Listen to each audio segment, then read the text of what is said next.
Okay, one simple question. What is the best league in the world? Bundesliga fans turn away now because we're going to do a comparison of the best 11s from the Premier League and La Liga as we've got up on the screen there. Let's start with the Premier League 11. First and foremost, Courtois in goal, back four of Azpilicueta, Koscielny, Kompany, Zabaleta, midfield three, Yaya, Cesc, Di Maria, and then up front, forward three of Hazard, Aguero, Raheem Sterling. Over to La Liga, Keylor Navas in goal, Jordi Alba, Godin, Sergio Ramos, Carvajal, Rakitic, Iniesta, Kroos, Bale, Messi, Ronaldo. I mean, first and foremost, Emil. What, just straight off the bat, what's the better team of those two? Yeah, you'd have to break it down a little bit, wouldn't you? Because I think the Premier League's probably got the best back four, best back five. Okay. And then you're probably looking at. It's difficult, isn't it?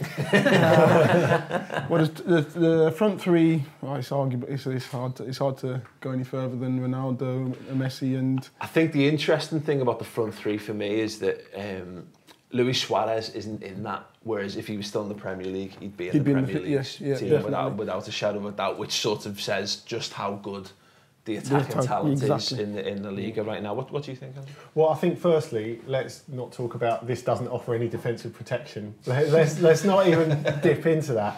But I think it's an interesting point to look at the players who've been left out as well. Mm-hmm. To say that if you're talking about making a team, it's not necessarily the best 11 players that make the best team. I mean, the player who was key in La Liga last season, who knitted everything together for Atletico Madrid, Gabi, the best midfielder pound for pound in the division. Not even in there. What he does for his team. It's very hard to argue with Iniesta, Kroos and Rakitic, who we know can play everywhere across midfield. I suppose the only argument against is that the La Liga experience.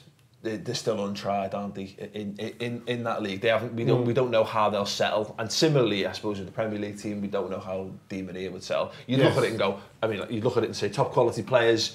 But for the sake of argument, I would say that midfield, Yaya and Cesc, both proven Premier League players. Yeah, and obviously I don't know, maybe Ramsey would have been in there as well before Di Maria, signs, and obviously he is a great player. Yeah, and I think it's different styles, isn't it? I mean, that La Liga team is great at the top, a little bit creaky at the back perhaps. The Premier League team, probably against what you'd expect, looks like more of a team. It would fit together quite well, I think, quite nicely. I think, especially in attack, Aguero, Hazard, that feels like quite a good fluid attack that would cause problems to a lot of defences, and especially that one, which the La Liga one isn't the greatest. Is there, Emil, for you, is there anyone from that Premier League team who would get into the... Is it just the back four? Or is there who would get into the... For the Premier League team, who would get into the La Liga? The teams, well, you're looking at Yaya and Cesc, and to be fair, they had a good time while I was in Spain anyway. They had the fantastic time. When Cesc went to Barca, I'm sure his first 10 games he was getting to something like 6 or 7 goals. And he was playing in a strange position though, wasn't he? He was playing like a false number 9, wasn't he? So, and then Yaya's time was at Barca as well. He was fantastic. So you would say, yeah, I definitely would put Yaya and Cesc ahead of them. But it's a brilliant point you make there, actually, Emil, because I think you can say what they're worth in context. I mean, Yaya, I think you can say Barcelona fans were gutted when he left.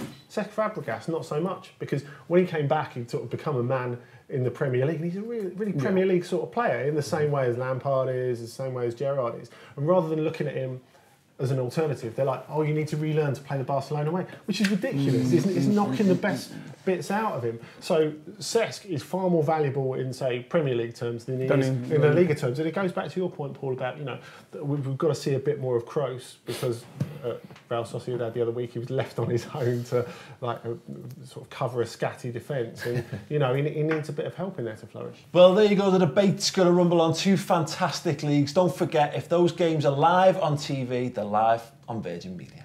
Top 5 footballing Judases. Here's my list. Number 1, Michael Owen.